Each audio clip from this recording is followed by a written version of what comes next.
ایک بات. اب دوسری بات سمجھ لو. روح اور جسم کا تعلق تین طرح کا ہے. نمبر 1 تعلق تصرف، نمبر 2 تعلق تدبیر، نمبر 3 تعلق حیات.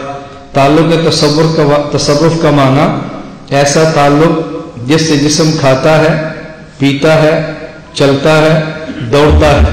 نمبر 2 تعلق تدبیر، اس تعلق جسم کھاتا، پیتا، دوڑتا، بھاگتا، کماتا نہیں ہے، لیکن خود بخود اس کا خون گردش کرتا ہے، خود بخود نظام ہضم چلتا ہے، خود بخود اس کا دل دھڑکتا ہے، خود بخود اس کی سانس چلتی ہے. یہ تعلق تدبیر ہے. اور ایک ہے تعلق حیات، جس تعلق سے جسم زندہ رہتا ہے. تو تعلق روح اور جسم کے 3 قسم کے ہیں. جب آدمی زندہ ہو اور جاگ رہا ہو تو تینوں تعلق تصرف بھی ہے، تعلق تدبیر بھی ہے، تعلق حیات بھی ہے. اور جب آدمی سو جائے تعلق تصرف ختم ہو جاتا ہے، 2 تعلق رہ جاتے ہیں.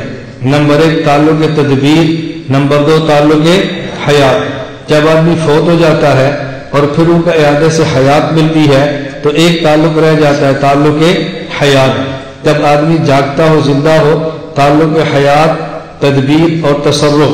جب سو جائے تعلق حیات، تعلق تدبیر. اور جب فوت ہو جائے تو پھر صرف ایک تعلق حیات. یہ بات سمجھ آ گئی. اب تیسری بات سمجھو. جب روح اور جسم کے تعلق 3 قسم کے ہوں گے تو روح کی پرواز کم ہوگی، اور جب تعلق کم ہوتے جائیں گے تو روح کی پرواز بھی بڑھتی جائے گی. ابھی آپ جاگ رہے ہیں تو آپ کے جسم سے روح کے تعلق 3 قسم کے ہیں. نمبر 1 تعلق حیات، نمبر 2 تعلق تدبیر، نمبر 3 تعلق تصرف. تو جب روح پر وزن زیادہ ہوگا تو روح کی پرواز کم ہو جائے گی.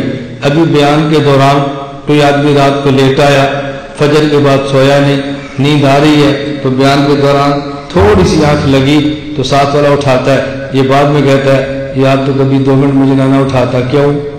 یہ کہ گیا تھا، یہ چلا گیا تھا نا. اب بتاؤ یہ گیا یہ روح گئی ہے. ادھر سویا اور روح کہاں پہنچ گئی؟ مدینہ. روح کہاں پہنچ گئی؟ مکہ. روح کہاں پہنچ گئی؟ نئی شادی ہے، گھر.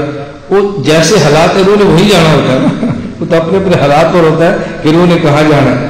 کسی کی روح مسجد جاتی ہے، کسی کی نارکلی جاتی ہے. وہ جیسا بندہ روح ویسی ہوتی ہے اس کی نا. اب بات سمجھیں. جو ہی سویا تعلق تصرف کم ہوا تو روح کی پرواز بڑھ گئی نا. اور جب یہ فوت ہوا تو پھر روح کی پرواز اتنی بڑی، بندہ یہاں پہ روح علیین میں تعلق پھر بھی ہے، بندہ یہاں پہ روح سجین میں تعلق پھر بھی ہے.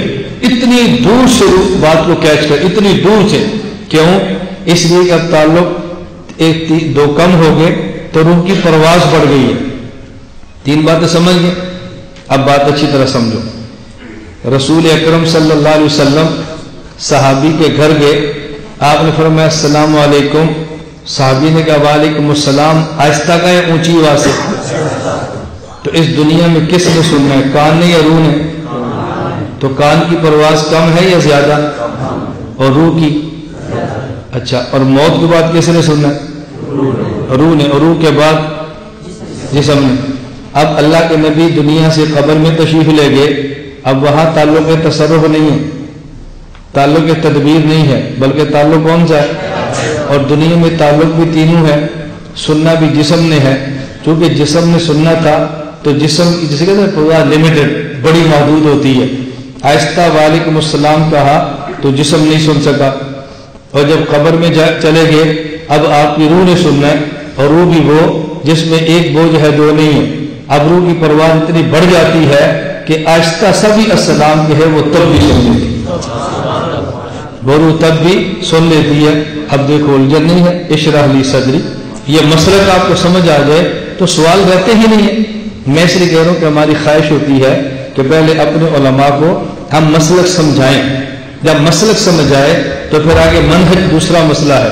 ہمارے المیہ یہ ہے، ایک بہت بڑی تعداد ایسی ہے جو ہمارے اکابر کے مسلک کو نہیں سمجھی، وہ ہم بے اعتراض کرتے ہیں. اور بہت بڑی تعداد ایسی ہے جو مسلک کو سمجھی ہے، منہج نہیں سمجھی، تو ان کا کام کا طریقہ کار غلط ہے.